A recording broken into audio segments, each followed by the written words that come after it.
প্রচুর পরিমাণে অবৈধ কয়লা আটক করল সিআইএসএফ। কুলটি থানার ১৯ নম্বর জাতীয় সড়কের পাশে একটি লাইন হোটেলের পিছনে এই কয়লা মজুত করা ছিল।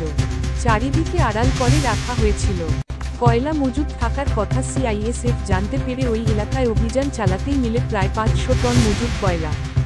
পরে সেই কয়লা কয়েক ঘণ্টা ধরে ডাম্পারে করে উদ্ধার করে সিআইএসএফ। সঙ্গে ছিল কুলটি থানার চৌরঙ্গি ফাঁড়ির পুলিশ।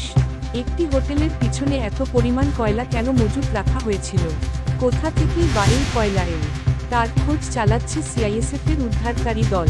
প্রশ্ন উঠছে, তাহলে কি এখান থেকেই পাচার করার উদ্দেশ্যেই রাখা হয়েছিল এত পরিমাণ কয়লা? প্রচুর পরিমাণে মজুত থাকা কয়লা সিজ করছে সিআইএসএফ। তবে এই ঘটনাস্থল থেকে কাউকে আটক বা গ্রেফতারের খবর নেই। শিল্পাঞ্চল জুড়ে কয়লার বেআইনি কারবার ঘিরে সিবিআই এর তদন্ত এখনও জারি আছে।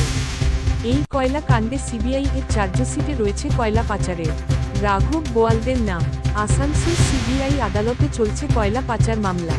এরপরেও শিল্পাঞ্চলের আনাচে কানাচে বেআইনি এই কয়লা কারবারের দিকগুলি সামনে আসছে। আসানসোল থেকে প্রকাশ দাসের রিপোর্ট, জেলার বার্তা।